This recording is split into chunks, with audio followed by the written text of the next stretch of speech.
Okay. Hi, it's Danielle Karapkin in Thornhill, Ontario at the Bayit Shul. Um, After a break of last week because I was in Israel, we are now resuming our shiur in Moreh Nevukhim, in Maimonides' Guide for the Perplexed.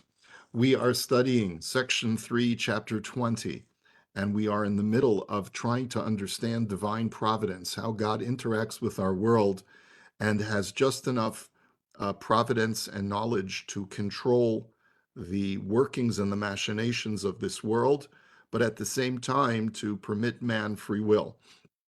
And that is a very, very delicate balance that has to be worked out philosophically. And that is what the Rambam has devoted himself to in this section of the guide. We are studying today in the hopes that this brings merit to Achenu B'nai Israel, to our brethren in Israel, and let us resume.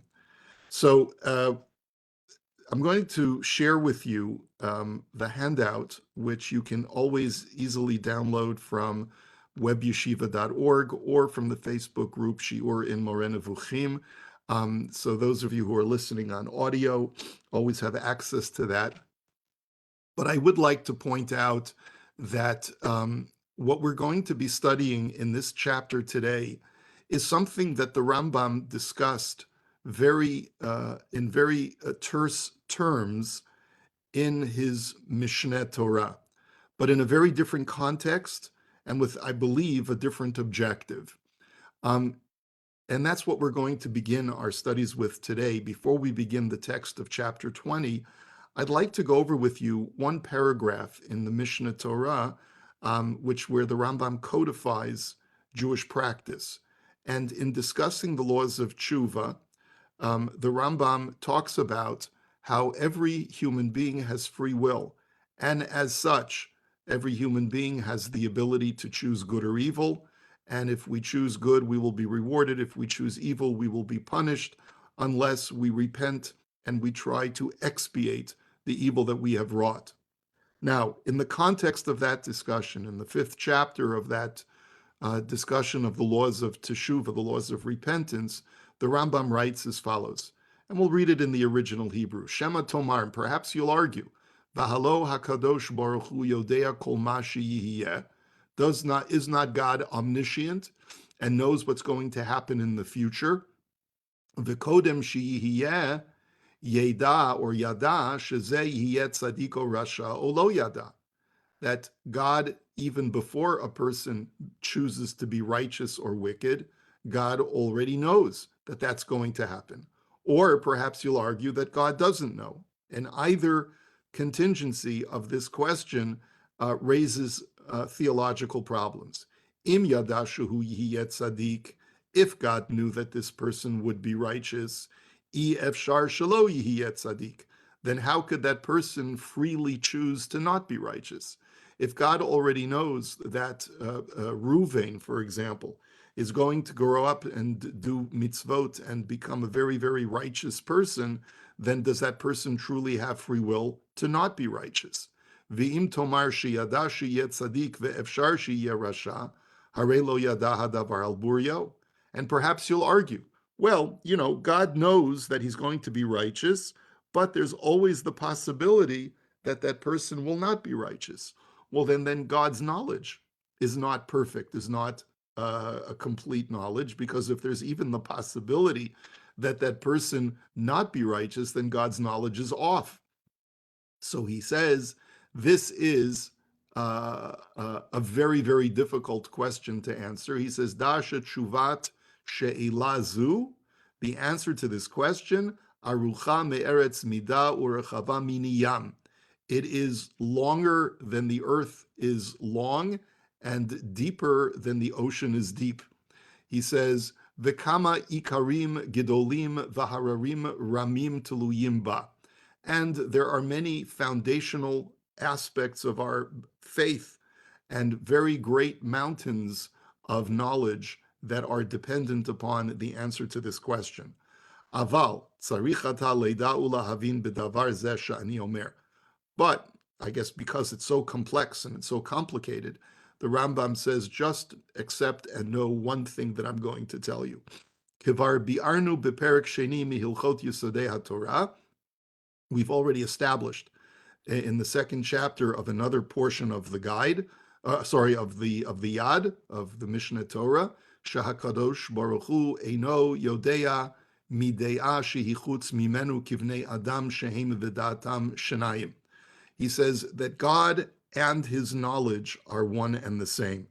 It's not that God exists and then his knowledge is a component of his existence, but is sort of separate from his essence.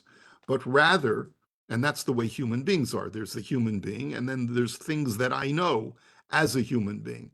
But Elohu yit'aleh shemo v'dato echad ve'ein dato shel adam yechola lahasig davar ze al buryo.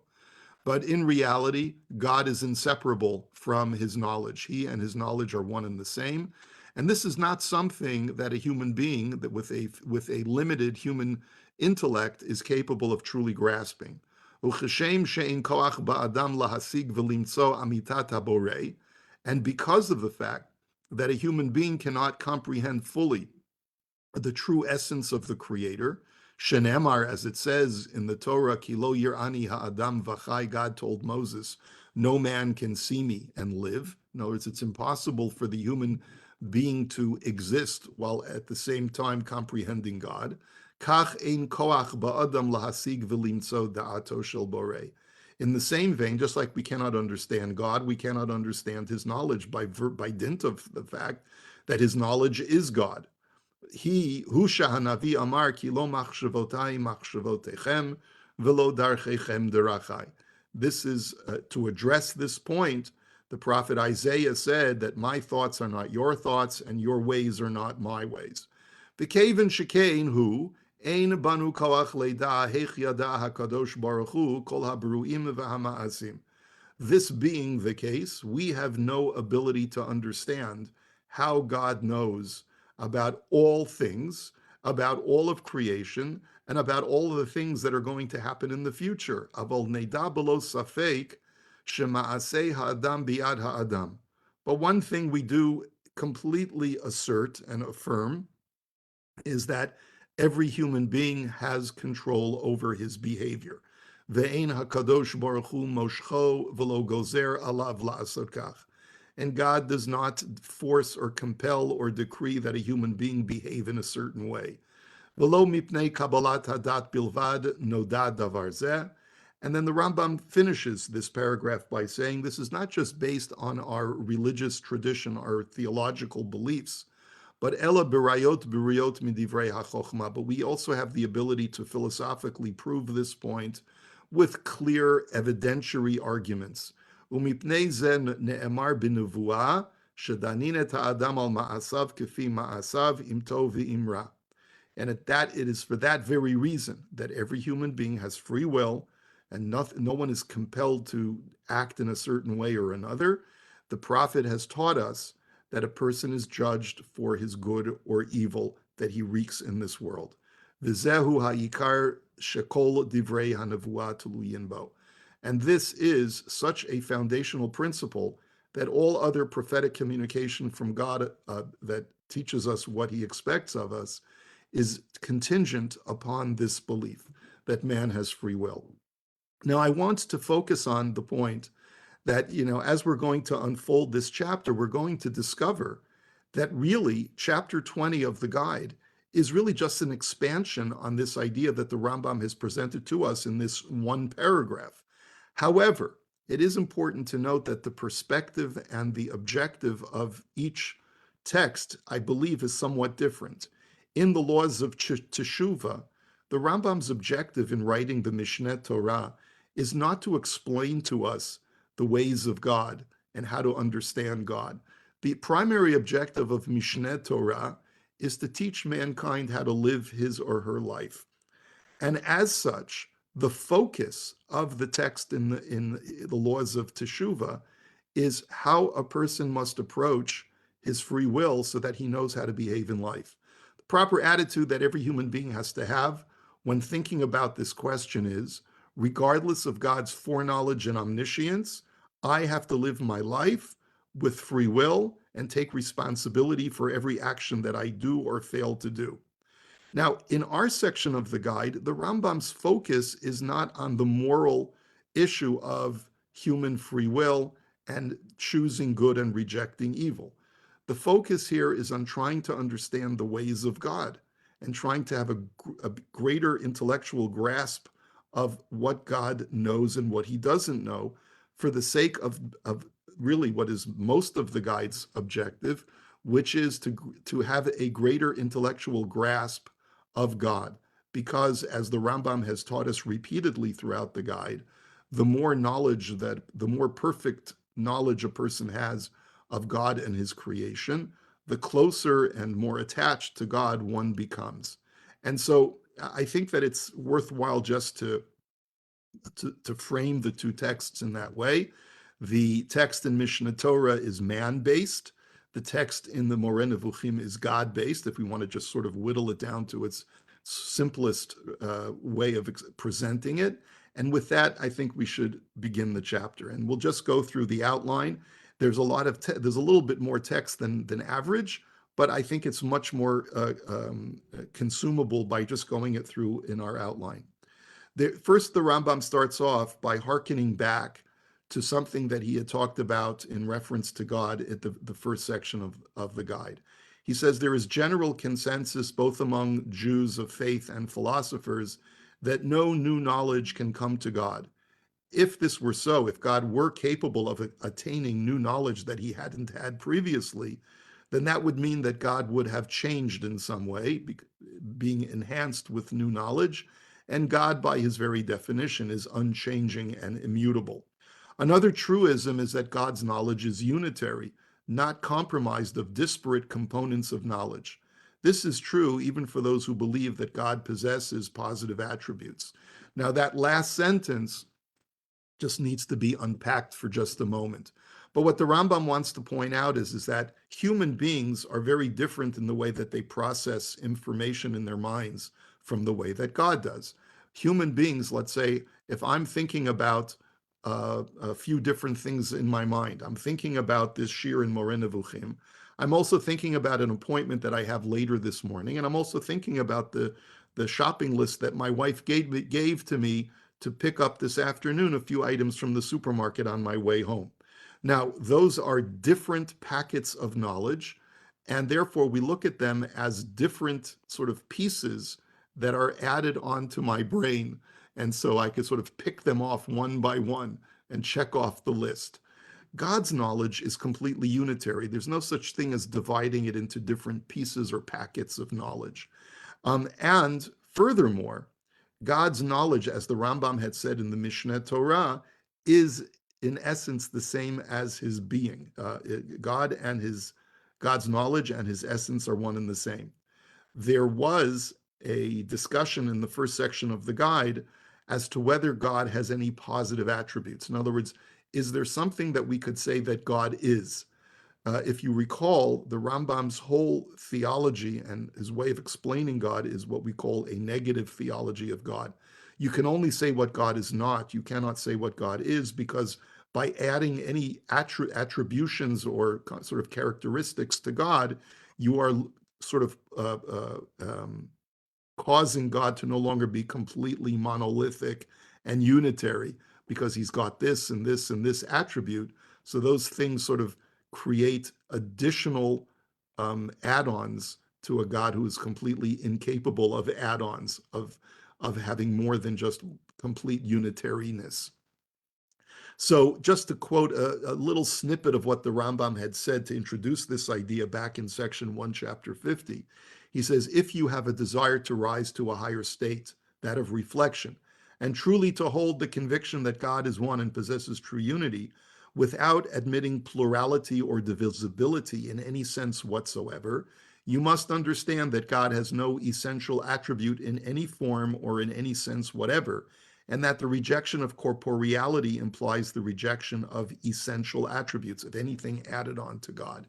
And the Rambam went so far as to suggest that anyone who believes that God has positive attributes like benevolence or kindness or things like that, is in danger of being somewhat in the camp of Christianity or other faiths that attribute more than one aspect to the deity, like in Christianity, where they say there's a Godhead of three, which is really one.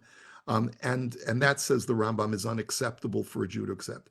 The Rambam's whole point over here is that even if you say that God's knowledge is something that is additional to God, it's an attribute of God, that God has an intellect, you still have to resign yourself, because of your understanding of his unitary nature, that that knowledge is completely unitary and is not breakable into separate components. God's knowledge thus differs from ours in that his knowledge of disparate things is unitary knowledge, whereas for humans, we possess different components of knowledge based on the various things that we comprehend or apprehend. Next point. In order for no new knowledge to come to God, we submit that God has always known of all things, even before they came into existence. God knew that you would be born in the 20th or 21st century. Whenever you came into existence, God was aware from the very beginning of creation. He was aware of your existence even before you came into real existence, what we say in actu. God therefore does not change when a new person comes into being, nor does he change when that person dies and ceases to exist. For God, everything is static in his knowledge. It necessarily follows from this that God's knowledge includes those things that are currently non-existent. God can have an awareness and a knowledge of things that don't currently exist, and they will only exist in the future. Normally, that's a conundrum for a philosopher, because a philosopher believes that you can only know of something that is currently in existence. If something is not yet in existence, how can you know it truly? And for the Rambam, that is not a problem. Since they eventually will exist, God knew about them before they came into being. But he agrees, things that will never exist don't exist in any kind of realm of potentiality, and therefore they are not part of God's knowledge. Now, the next point that the Rambam makes in order to sort of go against some of in the philosophical community is that God's knowledge encompasses the infinite. And this too raises doubts, because many in the philosophical community were of the opinion that because God is unchanging, his knowledge can only encompass finite things. Nevertheless, because infinity keeps it going on and on and on and on, which would mean that the more that you contemplate infinity, you could always add one to infinity, and you're still at infinity. And therefore, perhaps that would imply that God is not capable of encompassing the knowledge of all of infinity. But nevertheless, those who adhere to the Torah believe that God not only is aware of each species of creation, but is also aware of each individual within each species, which is a knowledge of the infinite. Since theoretically, there can be an infinite number of insects, there can be an infinite number of human beings. If we look, if creation continues ad infinitum, which is what the Rambam had suggested in section 2. If creation continues to exist forever and ever, then it's possible that things will that all created organisms are infinite in number, and that's also possible for God to be aware of, even though there is constantly being added new things. That is not a challenge to God's absolute static knowledge.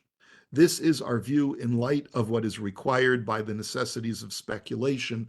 The Rambam does not expand on that idea. I guess if he wanted to, he could present us with philosophical proofs, but as he said a number of times, that's not his objective in the guide. Philosophers, on the other hand, disagree on these 2 points and assert that God's knowledge does not extend to things that currently are non-existent, nor does it extend to the infinite. They thus assert that God cannot have any knowledge of anything newly coming into existence.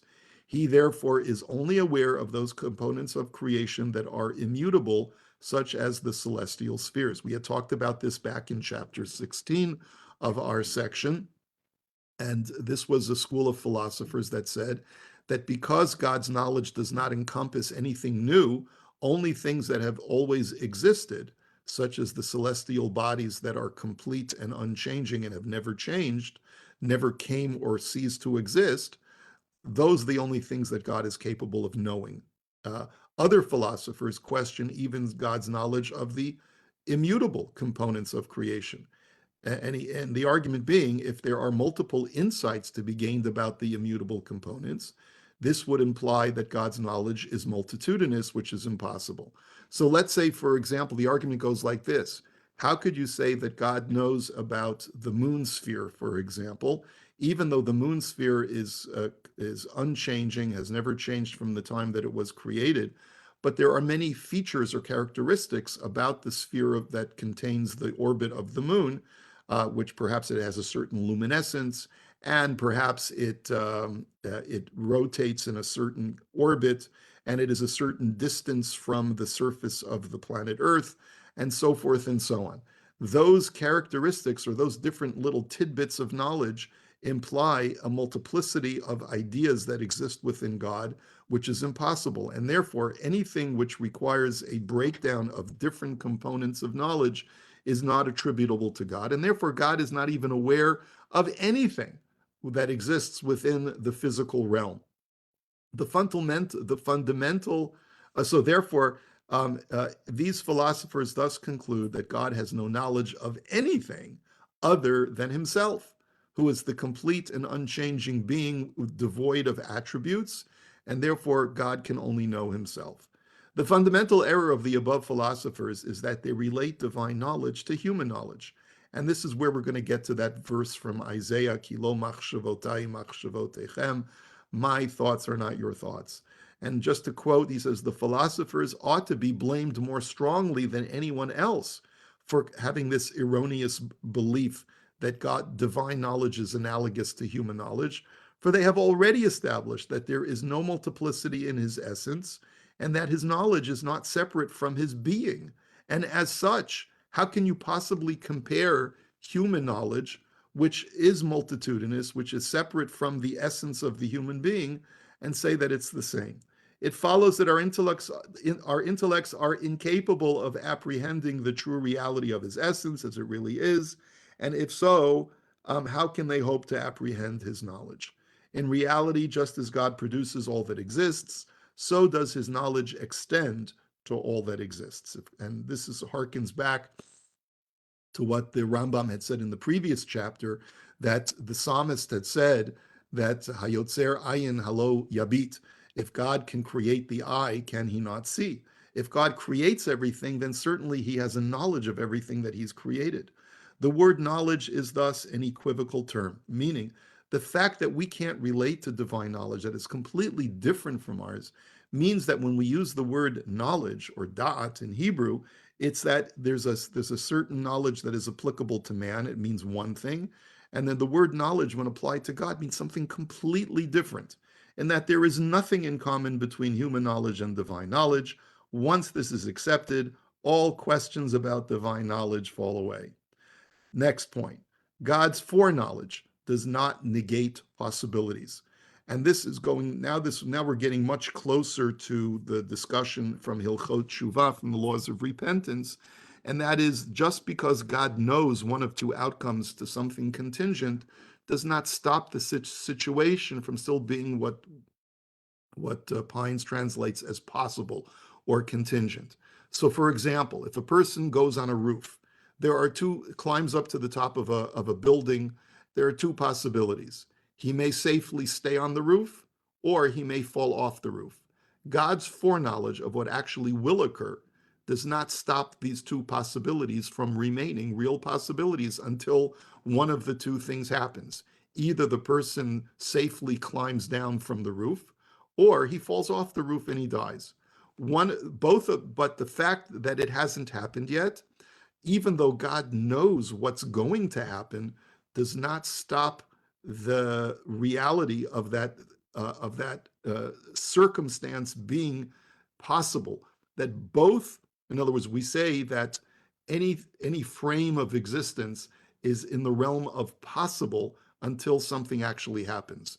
And what we mean by possible is the outcome has not yet been realized. There could be one of two outcomes. Either the person will safely get off the roof, or he will fall to his death. One of those two are possible. So therefore, we look at this frame in this moment before anything has happened as being a frame of possible existence. The fact that God knows what will happen in 5 minutes from now does not change the fact that currently there is equally the opportunity for the person to live or the person to die based on the roof. Now, thus, the Torah requires us to build a parapet on our roofs, because a person could easily ask the question, why does the Torah command a homeowner to build a parapet, to build a fence, a ma'akeh, around his rooftop? If, after all, God knows what's going to happen, then God's foreknowledge should basically decide that anyone who goes up to that roof will either live or die. And it's got nothing to do with me as the homeowner to try and protect someone. If you're not meant to die, then you don't need my protection. If you are meant to die, then no matter how high I build that fence, you're going to fall off the roof anyway, based on some kind of circumstance that will cause you to go over the side of the fence, nonetheless. So what difference should it make whether I build the fence or not? Why would God want me to build a parapet on my roof? And the answer is because until something actually happens, even though God knows what's going to actually happen, right now, before it happens, either possibility is real and truly contingent. For the same reason, the Torah allows a man to remain with his wife after marriage for a year and is exempt from military service, as the Torah says, lest he die in battle and another man takes her. In other words, the Torah wishes to avoid the great tragedy that unfortunately we've seen in the last few weeks, where people have gotten married and then gone off to war and then were killed. And the Torah says, no, if you've recently gotten married, stay with your wife a full year, because that would be so tragic if you were to die within the year and you really didn't have a chance to enjoy married life with your spouse. So the Torah therefore says, take off the year. But the argument could be, well, if God knows whether you're going to die in battle or not, what difference does it make? If you're meant to die, you're going to die. If you're not meant to die, then no matter how dangerous warfare is, you're not going to die. So why should a person take the precaution of staying away from the battlefield if it's already been decided? And the answer is that everything as it is currently is in a state of contingency. Everything as it is in a state of possibility, and therefore don't take risks, because a risk assumes that both things are possible. Don't take unnecessary risks right after you get married. Don't take risks when going up to a roof, even though God already knows whether that scenario is going to have a tragic end or a very happy end. Similarly, all the commandments which appeal to man's free will hinge on the fact that all possibilities remain open to man to choose freely, despite God having complete knowledge of the decisions that man will make in the future. Okay, we can list all the ways in which God's knowledge differs, therefore, from human knowledge, based on everything that we've said up until now. 1, despite God's knowledge being completely unitary, his knowledge encompasses many disparate things. 2, God has knowledge of things that don't currently exist but will eventually exist. 3, God has knowledge of the infinite because he knows of every component of creation. And if creation extends ad infinitum, then every component of creation is infinite. 4, God's knowledge does not change just because a new thing comes into existence, even though it previously existed only in potentia and now exists in actu. And finally, number 5, God's foreknowledge does not in any way sway the actualization of something to occur, i.e., it doesn't remove the possible status of the future. It is thus clear that God's knowledge is as different from human knowledge as heavenly matter is different from earthly matter. And the prophet therefore states this explicitly in Isaiah chapter 55. And God says, my thoughts are not your thoughts, your ways are not my ways. And the next verse says, Ki gavahu shamayim me'aretz, just as heaven is distant from earth. Kein gavahu dirachai midarchechem u'machshavotai mimachshavotechem. So too are my ways so distant from your ways and my thoughts from your thoughts. And to sum up, and this is now where we get to the end of the chapter, just as we do not apprehend the true reality of his essence, but know overall that his existence is the most perfect of existences and not commingled in any way with any deficiency or change or being acted upon. So although we do not know the true reality of his knowledge because it is his essence, we do know that he does not apprehend at certain times while being ignorant at others. So the one thing that we can say about God's knowledge, even though we really don't get it, is that God is constantly knowing. He is always aware. No new knowledge comes to him. His knowledge is not multiple or finite. Nothing among all things is ever hidden from him. And his knowledge of all things does not remove the possible nature of the future. Any seeming contradictions in the above are only because we compare divine knowledge to our own. Other terms, and then the Rambam finishes by saying that there are some other terms that are equivocal, meaning that when they're used in reference to God, they mean one thing. When they're used in reference to the human being, they mean another. The first term that we used was da'at, was knowledge. But there are two other terms that the Rambam invokes at the very end of the chapter. When we talk about kavanah, volition or purpose, and when we talk about hashgacha, providence, in reference to God, they mean they mean something very different versus when we're talking about the human being. So if let's say, I have an objective, I have a kavanah. It means that, let's say, I want to go to the store and buy tomatoes. Why do I want to do that? Because I have a desire for tomatoes. We don't really say that God has a desire for anything in this world. It's very difficult to understand what impels God to do what he does. We can, however, say that God possesses volition. He has will, he has ratzon, he has kavanah. And similarly, when we say that God is providential, it's somewhat different from the way that human beings, like if I'm watching over my child and babysitting, let's say, I am focusing my attention on my child, let's say perhaps to the exclusion of other things. And it's a very, very different way that we talk about divine providence from the way that we talk about human providence. And perhaps the Rambam will expand upon this point at the very end, but he's only accentuating the point that when we think about God and the way that he interacts with our world, we cannot limit God by way of comparing him to the way that we interact with the things that we are in control of. We have a general idea that God is sentient, that God is willful, and that God is providential. But we make the mistake when we impute human attributes to those very words that are human from our perspective. And as the Shem Tov commentary says, the reason why the Rambam invokes these two other terms, kavanah and hashgacha, at the very end of the chapter, is because the prophet says two things. My thoughts are not your thoughts, and your ways are not my ways. So what does he mean by your ways? The way that God works and interacts with our universe is different. So the first part of the verse had to do with knowledge. The second part of the verse has to do with the way that God interacts by providence into our lives, giving us free will while at the same time watching over us. And that's something that's going to be truly expanded upon in the ensuing chapters. The more we talk about, we'll talk a little bit more about divine knowledge, and then we'll get back to the idea of providence in general. And that concludes our chapter for today. So I'll hold it here. I want to wish you a good day, a good week, and may we hear Bisurot Tovot, very good news from Eretz Yisrael, and God watch over all our brethren. Have a wonderful day. Take care.